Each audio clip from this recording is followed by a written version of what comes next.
নমস্কার বন্ধুরা, আজ আবারও চলে এসেছি দুর্দান্ত স্বাদের একটা রেসিপি নিয়ে। আজ তৈরি করব চিকেন মোমো। একদম দোকান বাজারে যেরকম মোমো কিনতে পাওয়া যায় ঠিক সেরকম। কিভাবে তোমরা খুব সহজেই এই চিকেন মোমো সাথে স্যুপ সবই তৈরি করা দেখাবো। চলো তাহলে রেসিপিটা দেখে নেওয়া যাক। এখানে দেখো, প্রথমেই আমি নিয়ে নিয়েছি ময়দা। 2 কাপ ময়দা নিয়েছি, তার সাথে 2 টেবিল চামচের মতো তেল দিয়ে ভালো করে ময়দাটা একটু ময়ান দিয়ে মেখে নেব। এখানে কিন্তু ময়দাটার মধ্যে কোনো রকম লবণ দিচ্ছি না, ময়দাটা জাস্ট শুধু তেল দিয়ে ময়ান দিয়ে ভালো করে মেখে নেব। ময়দার সাথে তেলটা খুব ভালো করে দেখো মাখিয়ে নিতে হবে, কিন্তু সমস্ত ময়দার সাথে যাতে তেলটা খুব ভালো করে ডলে ডলে মাখানো যায় সেদিকে একটু খেয়াল রেখে মাখাতে হবে। এবার দেখো, যত কিন্তু তেলটা ভালো করে মাখানো যাবে এই মোমোর যে টেক্সচারটা সেটা কিন্তু খুব সফট হবে। এবার দেখো, হালকা করে করে জল দিয়ে এটা মেখে নেব। একবারেই কিন্তু বেশি জল দেব না, কারণ এটা লুচি পরোটার মতন অতটাও সফট ডো তৈরি হবে না, তার থেকে একটু শক্ত। ময়দাটা মেখে নিয়ে এখন একটু রেস্টে রেখে দিয়েছি। এখানে দেখো কিছু মশলা তৈরি করে নিয়েছি, খুব মিহি করে কুচিয়ে নিয়েছি পেঁয়াজ, এখানে নিয়েছি ধনেপাতা কুচি, রসুন, আদা আর কাঁচা লঙ্কা। রসুন, আদা, কাঁচা লঙ্কা এটা আমি মিক্সির বাটির মধ্যে নিয়ে একটু হালকা একটু পেস্ট করে নিয়েছি জল ছাড়া। আর এখানে দেখো চিকেন নিয়েছি। চিকেনগুলো আমি মেনলি নিয়েছি যেগুলো দেখো একটু হাড় হাড় আছে, সেগুলো আমি ব্রোন সহ যেগুলো আছে সেগুলো দিয়ে আমি চিকেনের স্যুপটা তৈরি করব। আর যেগুলো একদম বোনলেস সেগুলো একটু বেছে নিলাম, সেগুলো মিক্সির বাটির মধ্যে নিয়ে নিয়েছি। এখন দেখো, এই যে পাত্রটার মধ্যে হাড়যুক্ত চিকেনগুলো দিয়েছি, তার সাথে দিলাম অল্প একটু পেঁয়াজ কুচি, গাজর কুচি আর আদা কাঁচা লঙ্কার যে পেস্ট ছিল সেটা দিলাম অল্প একটু, দিয়ে দিয়েছি একটু গোলমরিচ গুঁড়ো, সবই কিন্তু অল্প অল্প পরিমাণে দিয়েছি। আর একটু দিয়ে দিচ্ছি লবণ পরিমাণ মতো। এখন কিন্তু এর মধ্যে অনেকটা বেশি পরিমাণে জল দিতে হবে, অর্ধেকের বেশি পরিমাণে জল দিতে হবে, কারণ এটা কিন্তু চিকেন স্যুপ যেহেতু অনেকক্ষণ ধরে এটা তৈরি হতে হবে। এটা দেখো ফুটে ফুটে প্রায় অর্ধেকের কম কিন্তু জলটা মরে যাবে, সেই জন্য একটু বেশি পরিমাণে। আর দেখো সাইড থেকে যে ফুটে ওঠার পরে এই যে হালকা হালকা ফেনাগুলো হয় এগুলো একটু তুলে ফেলে দিতে হবে।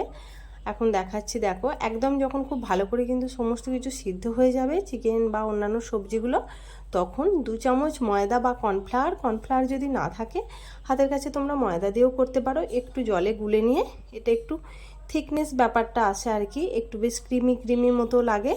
এখন এটা ময়দার যে তৈরি করে রেখেছিলাম সেটা ময়দার দিয়ে দিলাম এর মধ্যে। এখন এটাকে কিন্তু খুব ভালো করে কিছুক্ষণ রান্না করে নিতে হবে, একদম গ্যাসের ফ্লেম লো রেখে আরও 15 থেকে 20 মিনিট। আর দেখো, এখানে যে চিকেনটা তৈরি করে রেখেছিলাম মিক্সির মধ্যে নিয়েছিলাম, এটা আসলে কিমা তৈরি করে নিলেও হয়, কিন্তু যেহেতু তাড়াতাড়ি করে খুব তৈরি করব তাই এরকমভাবে কিন্তু মিক্সির জারের মধ্যে নিয়ে জল ছাড়া অল্প করে একটু পেস্ট তৈরি করে নিলেও হয়। খুব বেশি মিহি না, অল্প জাস্ট 1-2 বার করে একটু ঘুরিয়ে নিলেই কিন্তু এটা হয়। এটাও খেতে খারাপ হয় না, কিন্তু কিমা তৈরি করলে একটু বেশি জুসি হয় সত্যি কথা বলতে কি। এখন দেখো, ধনেপাতা কুচি, পেঁয়াজ আর অন্যান্য যে মশলাগুলো ছিল তার সাথে চিকেনটা ভালো করে একটু মাখিয়ে নিলাম। এখন এখানে ময়দাটাও দেখাচ্ছি, দেখো অনেক সফট হয়ে গেছে, কিন্তু খুব বেশি শক্ত করে বা খুব বেশি নরম করে ময়দাটা মাখা চলবে না। এখন দেখো, ময়দা থেকে ছোট ছোট লেচি করে নিচ্ছি, যেরকম মোমোগুলো সাইজে তৈরি হবে সেরকম লেচিগুলো কেটে নিতে হবে। আমি কিন্তু বেশ অনেকগুলোই মোমো তৈরি করব আজকে বাড়িতে। এখন দেখো, লেচিগুলো ভালো করে কেটে নিয়ে এখন বেলে নিচ্ছি। খুব কিন্তু পাতলা পাতলা করে একটু বেলতে হবে, যত পাতলা পাতলা করে বেলা যাবে তত কিন্তু ভালো হবে। এখন দেখো, এটা কিন্তু আর বলার কিছু বিষয় নেই, নিশ্চয়ই সবাই পারবে। আর যারা না পারো আস্তে আস্তে চেষ্টা করবে, দেখবে প্রথমের দিকে একটু খারাপ হলেও করতে করতে একদম ঠিক হয়ে যাবে। দেখো, এখানে কিন্তু আমি মোমোগুলো একদম তৈরি করে নিচ্ছি। মোমো ক্যানের মধ্যে আমি দিয়ে দিচ্ছি অল্প একটু তেল, ব্রাশ করে নিয়েছি, মোমোগুলো ভালো করে সাজিয়ে দিলাম। বন্ধুরা, তোমাদের যদি ভিডিওটা শেষ পর্যন্ত দেখে ভালো লাগে অবশ্যই করে কিন্তু একটা লাইক দিয়ে দিও, আর খুব বেশি ভালো লাগলে একটু বন্ধুদের মধ্যে শেয়ার করে দিও। লাইক কমেন্ট শেয়ার করে আমার পাশে থেকে বন্ধু হয়ে। এখন দেখো, এগুলো কিন্তু আমি স্টিম হতে দিয়ে দিলাম। তলার পাত্রে দিয়েছি জল, আর উপরের পাত্রের মধ্যে মোমোগুলো দিয়ে ঢাকা দিয়ে দিলাম। এখন আর কিছু না, 15 থেকে 20 মিনিট একটু স্টিম করে নেব। দেখো, তৈরি হয়ে গেছে আমাদের মোমো। এখন অবশ্যই করে একটু দেখাবো তোমাদের। দেখছো, খুব সহজেই কিন্তু পাত্র থেকে উঠে যাচ্ছে, এই কারণেই অল্প করে একটু তেল ব্রাশ করে নিতে হয়, খুব সফট হয়।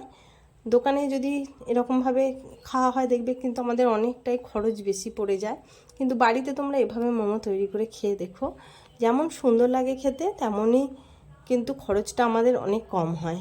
দেখছো কতটা সফট হয়েছে, আমি চামচ দিয়ে তোমাদের দেখাচ্ছি কত নরম হয়েছে। এবারে আমি দেখো এগুলো স্যুপ বা অন্যান্য যে ধনেপাতার চাটনি এই সমস্ত কিছু দিয়ে কিন্তু দুর্দান্ত লাগে খেতে। বাড়িতে কিন্তু বন্ধুরা অবশ্যই একবার করে তৈরি করে দেখো এরকম দুর্দান্ত স্বাদের চিকেন মোমো। দেখো এখানে কিন্তু আমি একদম খাবার জন্য রেডি করে নিয়েছি। আজকের মতো এখানে আসছি, দেখা হচ্ছে অন্য দিন। চলো টাটা বাই, আজকের মতো এখানেই আসি বন্ধুরা, দেখা হচ্ছে নেক্সট দিন আরও একটা নতুন কোনো রেসিপির সাথে। ততক্ষণ সবাই ভালো থেকো, সুস্থ থেকো।